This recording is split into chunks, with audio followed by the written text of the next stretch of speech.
Sebelum pelajaran dimulai, Pak Rejo akan mengabsen dulu ya. 8I.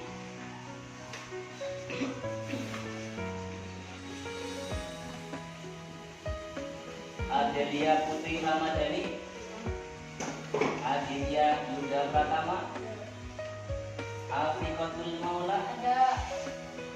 Ahmad Rizky Ardianto, Afiza Siva Sahira, Azhara Yasfi. Sekarang ini terutama setelah pandemi berakhir ya.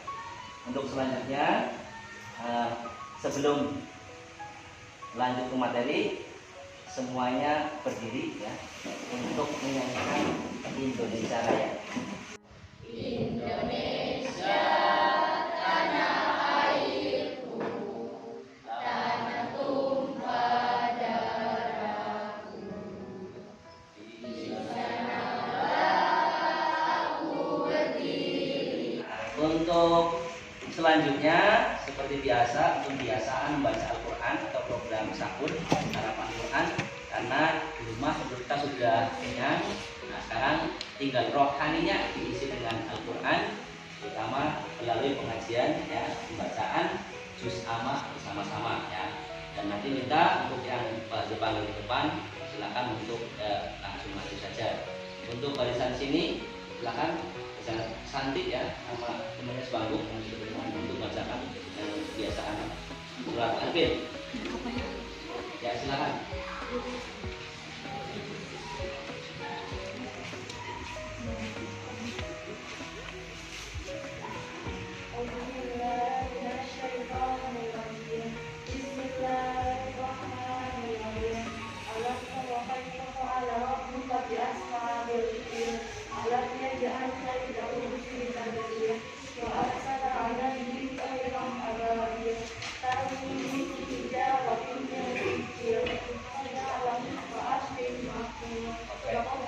Ya, tepuk tangan semuanya. Asmaul Husna, nah, silakan hafalkan dulu. Ya. Pembacaan Asmaul Husna. Bismillahirrahmanirrahim. Walillahil asmaul husna fad'uhu biha nas'aluka. Untuk selanjutnya anak-anak ya, kita sekedar untuk mengingat kembali materi yang sudah dibahas pada minggu yang lalu, ketiga tentang bahaya miras, bahaya pertengkaran. Nah, pertengkaran ini termasuk perbuatan yang keji dan yang mungkar ya. Jadi maka kita sebagai seorang muslim harus bisa mengalahkan ya, menghilangkan sifat-sifat yang tidak baik, terutama yang bisa memicu pada hal pertengkaran. Salah satu caranya adalah dengan meningkatkan ibadah kita melalui sholat 5 waktu. Kemudian selain sholat 5 waktu, ada sholat sunnah. Nah, kebetulan yang akan dibahas pada pertemuan hari ini adalah sholat sunnah berjamaah dan munfarid. Kalau sholat wajib sudah biasa, zuhur, asar, maghrib, isya sudah biasa, tapi Allah berikan bonus kepada kita berupa sholat sunnah. Nah, pelaksanaan sholat sunnah ini nah, ada yang dikerjakan secara berjamaah, ada yang munfarid atau sendirian. Nah, untuk sebelum tidak lanjut materi berikutnya, kita lihat kompetensi dasar dulu. Kompetensi dasar yang akan dicapai dalam pelajaran kali ini, yang pertama melaksanakan sholat sunnah berjamaah dan munfarid sebagai perintah agama. Kemudian yang kedua menunjukkan perilaku gotong royong sebagai implementasi pemahaman sholat sunnah berjamaah dan munfarid. Yang ketiga yaitu memahami tata cara sholat sunnah berjamaah dan munfarid. Karena pasti semua sholat ada caranya, ada yang sama, ada yang berbeda. Kalau prakteknya mungkin sama tapi ada yang waktunya berbeda.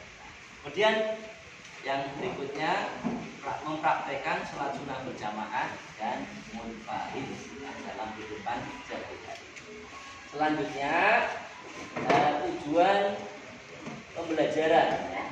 Jadi setiap materi pasti ada tujuannya. Nah, ini tujuannya. Setelah kalian mempelajari materi bab sholat sunnah berjamaah, diharapkan yang pertama ya, mampu meyakini sholat sunnah berjamaah dan munfarid adalah perintah agama, ya, perintah Allah Subhanahu wa Ta'ala melalui agama Islam. Yang kedua, membiasakan baca Al-Quran dengan meyakini bahwa sholat sunnah berjamaah dan munfarid adalah perintah agama. Jadi orang Islam harus rajin baca Al-Quran. Itu tadi ya, kebiasaan ngaji walaupun juz amal itu termasuk kebiasaan yang baik, dan insya Allah Al-Quran juga akan berikan syafaat kepada kita. Dan yang ketiga, menekankan sholat sunnah berjamaah dan munfarid ya, sebagai implementasi perintah Quran surat Ali Imran ayat 31 ya. Kemudian yang keempat, menghayati sholat sunnah berjamaah dan munfarid sebagai implementasi perintah Al-Quran ya, surat Ali Imran ayat 31 juga. Yang kelima, mengidentifikasi tata cara pelaksanaan sholat sunnah berjamaah dan munfarid yang tentunya semuanya berbeda-beda ya. Itu tujuan belajar pada hari ini. Untuk selanjutnya kita fokus kepada ya, mencoba kemampuan awal kalian. Sebelum kami lebih lanjut, Pak mau tanya-tanya dulu ya. Kira-kira apa pengertian sholat sunnah? Ada yang tahu? Langsung coba Melam. Sholat sunnah adalah? Sholat sunnah adalah sholat yang dilakukan selain sholat fardu. Ya, sholat sunnah adalah sholat yang dikerjakan selain sholat fardu. Macam-macamnya banyak dan nanti akan dibahas pada hari ini. Ya, pertama pengertian sunnah dulu. Kemudian cara pelaksanaan sholat sunnah ada dua macam. Yang pertama bisa dilakukan dengan berjamaah. Yang kedua Munfarid. munfarid. Ya, jadi ada dua tata cara, bisa dilaksanakan secara berjamaah dan juga bisa dilaksanakan secara munfarid. Ya. Untuk lebih lanjut perhatikan ya tayangan layar di bawah ini. Yang pertama kita lihat pengertian sholat sunnah. Ya, tadi sudah coba pada kalian, sudah bisa jawab. Sholat sunnah adalah sholat selain sholat wajib 5 waktu yang biasa dilaksanakan oleh Rasulullah Shallallahu Alaihi Wasallam. Ya. Sholat sunnah ini juga ya, bertujuan untuk mendekatkan diri kepada Allah Subhanahu Wa Taala serta untuk mendapatkan pahala. Tentunya harapannya besok kalau kita ya, pulang ke akhirat mendapatkan surganya Allah Subhanahu Wa Taala. Ini ibadah kita dengan ibadah tambahan berupa sholat sunnah. Yakin bahwa perintah sholat sunnah ini ada dasarnya. Kita lihat bersama-sama ya. Di depan ada tayangan hadis ya. Hadis itu adalah perkataan, perbuatan ya, takdir Rasulullah Shallallahu Alaihi Wasallam. Hadis dari Rasulullah. Ya. Bismillahirrahmanirrahim. Man sholla fi yaumin wa lailatin sintai asyrata rakaatan bunya lahu baitun fil jannah. Arba'an qabla dhuhri wa rak'ataini ba'daha wa rak'ataini ba'dal maghrib wa rak'ataini ba'dal isya wa rak'ataini qabla sholatil fajri rawahu at-Tirmidzi. Artinya apa?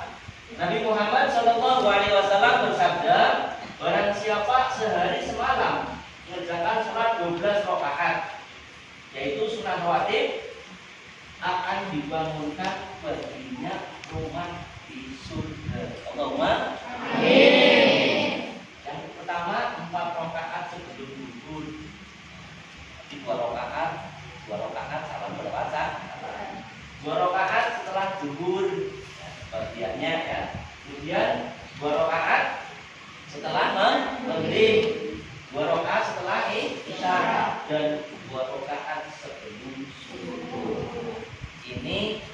hadis yang kita pakai supaya kita lebih yakin, lebih mantap, lebih tambah imannya, dan bisa membiasakan diri sholat sunnah dalam kehidupan sehari-hari.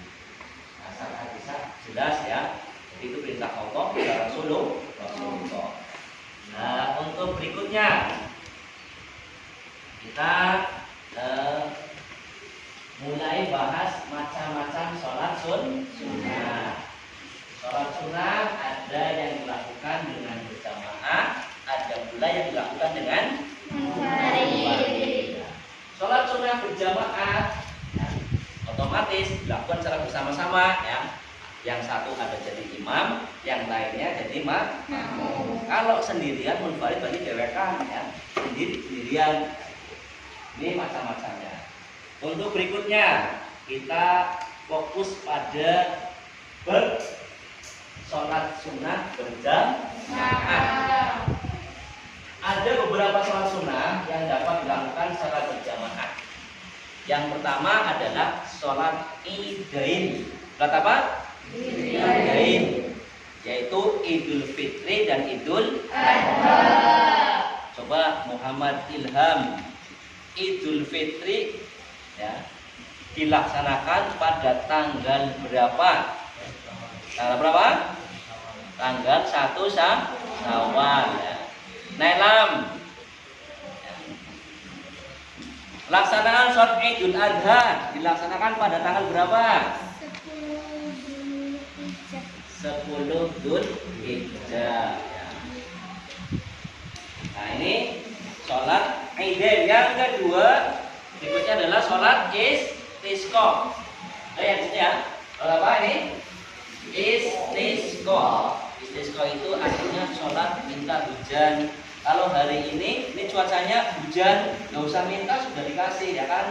Ini kalau terjadi kekeringan yang panjang bertahun-tahun dan tanaman kering, semuanya kekurangan air, maka disunahkan sholat istisqa. Seperti zaman Nabi Yusuf alaihi salam ya, pernah mengalami kekeringan berapa tahun masa hujan, masa kemarau 7 tahun. Pas musim hujannya 7 tahun. Luar biasa. Di Indonesia belum pernah ya, belum pernah. Paling beberapa bulan sudah ya, mulai ya, turun lagi hujan. Dan saat ini alhamdulillah kita ada pada musim hujan, nggak usah minta sudah dikasih ya. Pulang sekolah nanti aja ya, sudah dikasih hujan. Rezekinya banyak teman. Amin. Selanjutnya sholat kusuf atau sholat gerhana. Nah, sholat gerhana itu ada 2 macam anak-anak ya. Pertama, gerhana matahari disebut sholat kusuf. Yang kedua, gerhana bulan atau disebut sholat kusuf ya. Berikutnya yang jamaah ada lagi sholat tarawih, boleh berjamaah. Dilaksanakan pada saat kapan? Pada saat bulan Ramadan. Kemudian ada sholat witir juga boleh berjamaah. Selanjutnya ada sholat sunnah yang munfarid.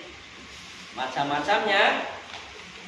1, ada sholat rawatib. Kemudian ada sholat apa lagi? Ya, sholat apa lagi?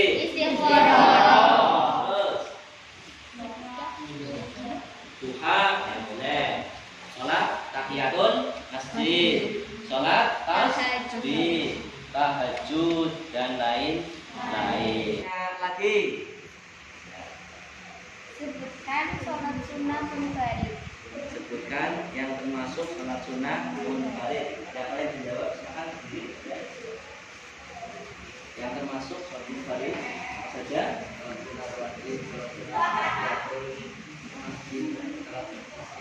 Ya, tepuk tangan semua. Berikutnya anak-anak, ini ada lembar LKPD yang harus kalian isi ya. Cara 2 orang ya, 1 bangku 1 bangku ya. Silakan dan nanti hasilnya disebarkan. Lembar LKPD yang sudah kalian dapatkan dikerjakan dalam waktu ya, 10 menit ya. Silakan.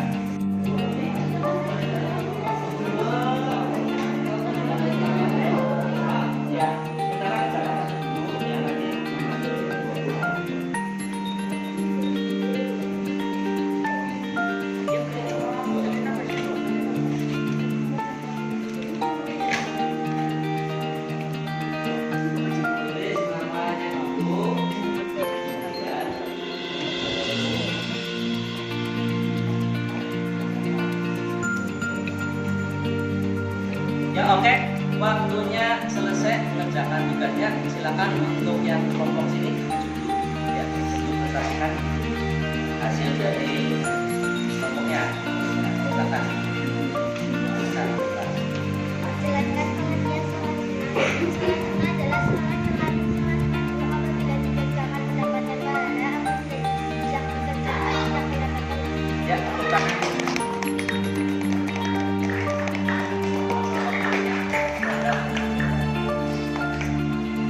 Yang keras suaranya.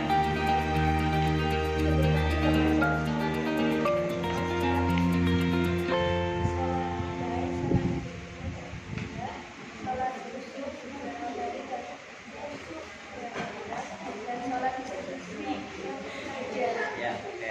Ya, tepuk tangan.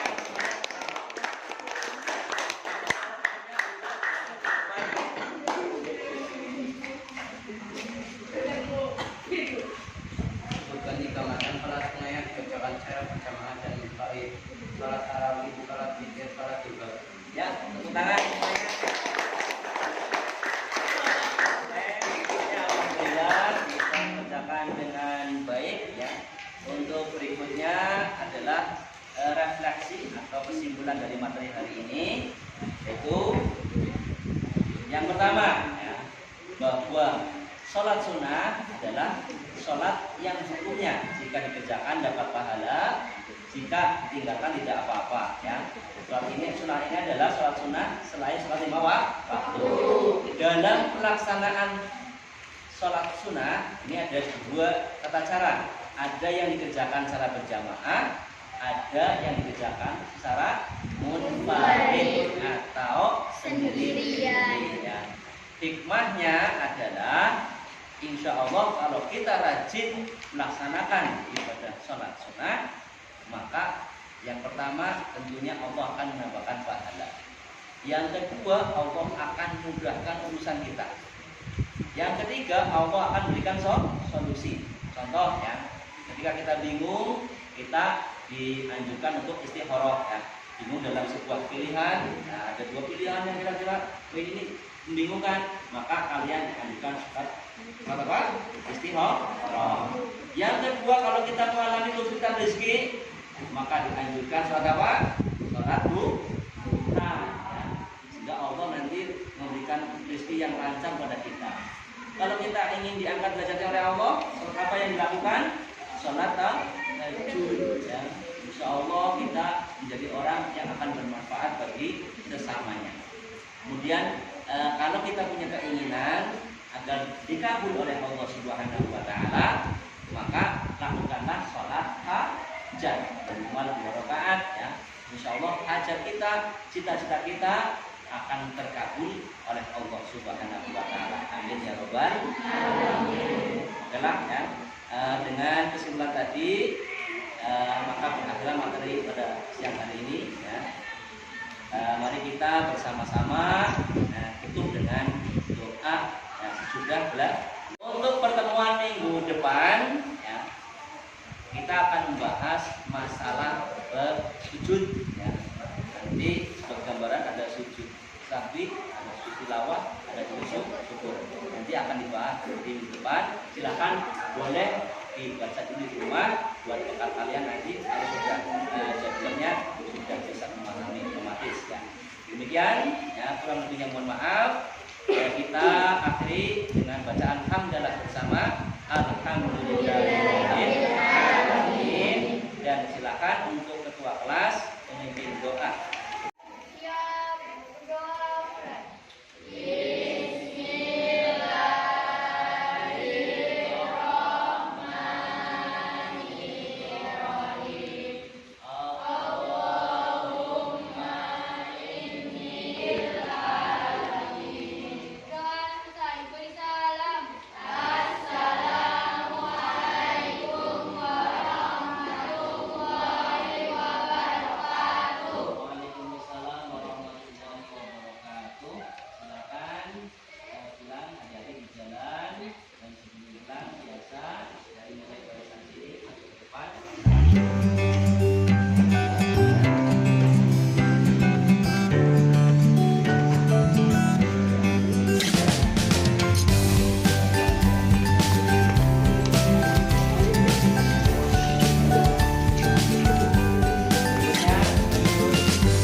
kembali ke kelas sana ya.